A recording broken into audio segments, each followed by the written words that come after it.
I've always wanted a lightsaber. Not one like this. One like this. High quality, beautifully lit up, and realistic sounding. My reasoning? You can swing it around, you can duel with it, you can display it in your room, and if you really want to get into it, you can collect them. After years and years of wanting one, I finally got a lightsaber. First, I want to show appreciation to Lando Sabers for creating the Saberdex, an extremely helpful Google Docs spreadsheet with a list of trusted saber vendors and what each specializes in.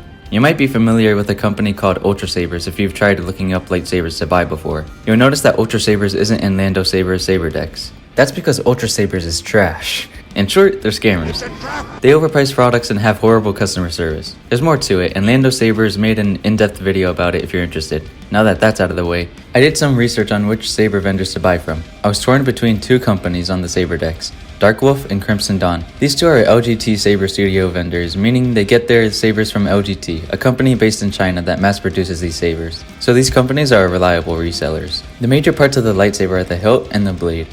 Some hilts are the same from LGT Saber studio vendors. The major difference between these vendors is that they offer original custom hilts that other vendors won't have. Hilts from these LGT reseller websites have the same base soundboard that produces the sound for your lightsaber. The base soundboard can be referred to as the LGT V6 core. There's a soundboard known as Profi, which has better audio quality, better smooth swing, and the ability to add fonts to it. Something you can't do with the rgb-x or the V6 core boards. Smooth swing is the sound a lightsaber makes when you swing it. And fonts are the type of sounds your lightsaber makes. The blade is made of polycarbonate, which is pretty strong and makes your lightsaber capable of being used for dueling. The most common sizes I find blades in are 32 inches and 36 inches. I've heard a lot of people say 36 inches is a little too long, especially if you get a long hilt and want to swing your saber around. The way the blade lights up can be through an RGB light coming from the inside of the hilt. People have compared it to a flashlight. There are sabers called NeoPixel sabers. They have LEDs along the inside of the blade. This makes the blade way brighter and it has nice visual effects, such as a scrolling effect, which happens during the lightsaber's ignition, starting from the hilt to the tip. Crimson Dawn has some of the nicest hilts I've ever seen, but I couldn't find a hilt that I liked that had a blade less than 36 inches. While you can just cut off 4 inches off the blade, I didn't really want to do that. On Darkwolf's website, I found the Reaver Saber. This one stood out to me amongst several others, but those were a little too pricey for me. As much as I would have loved to get this as a NeoPixel Saber, I decided to go for the hilt I liked and see how good the rgb-x was. So this is a Reaver Saber from Darkwolf. It is an rgb-x saber. The rgb-x has the basic V6 core soundboard and RGB lighting coming from the hilt. It has smooth swing, which is a recent implementation in the base soundboards from LGT. There's only one button to control all of the saber settings. Let's start with turning on the saber. Hold down the button for about 1 second and it'll turn on. You'll see a red circle start to glow. It is now in wake mode. Holding down for 1 blink will change the volume settings.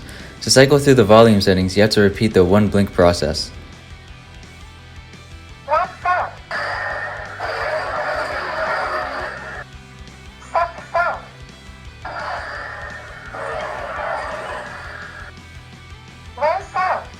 For 2 blinks, you get lighting effects.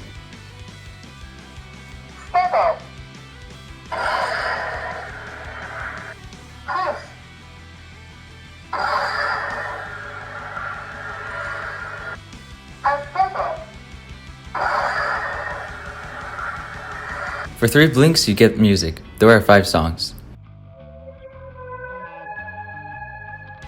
For 4 blinks, you get the 9 sound fonts. From wake mode, you can ignite your saber with a quick press.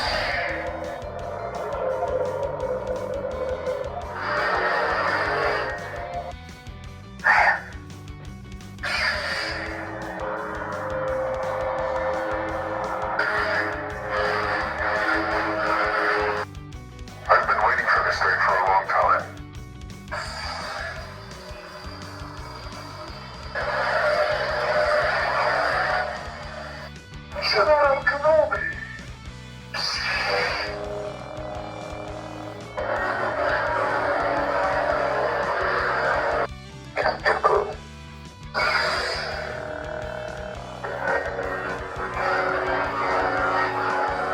I'm Kestis.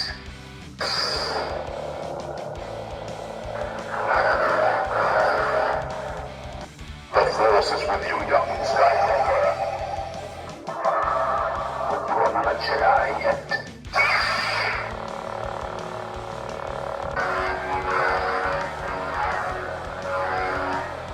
You have something I want.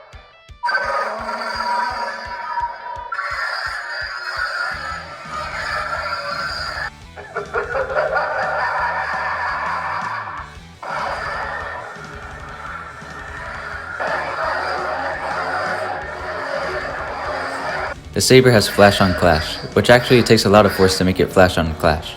If you give the button a quick press, you get a blaster deflecting sound. For 1 blink, you get a lockup effect. Quick press to stop it. For 2 blinks, the saber will cycle through colors. When it gets to the color you want, quick press the button. For 3 blinks, you get voice lines. Don't make me destroy you. For 4 blinks, the blade turns off and your lightsaber returns to wake mode. To power it off completely, hold down the button for about 10 seconds. When you charge it, the circle slowly blinks and your lightsaber says, Charging. when it's done charging, your lightsaber will tell you. Ready. Here are 2 complaints I have about the saber. The RGB-X is not that bright. In the dark it's really cool, but I would like it to be brighter in lighter rooms. I guess the only solution for me is to upgrade to a NeoPixel one day. The other thing is that if you swing the saber too fast, a random clash sound effect will happen. The CoverTech wheel holder is if you want to hang your saber on your belt, an additional $10. Darkwolf has free shipping globally. It ships from China in about 9 to 15 days. It took exactly 2 weeks for my Reaver Saber to get to me after I placed the order. Crimson Dawn also has free shipping to the lower 48 states. Overall, I think if you're a fan of Star Wars, this is a must-have. Whether it's for display, dueling, or just swinging around, I think it's really cool. That's all for this video. If you have any questions, leave them in the comments below and I or someone else could answer them. Take care, everyone.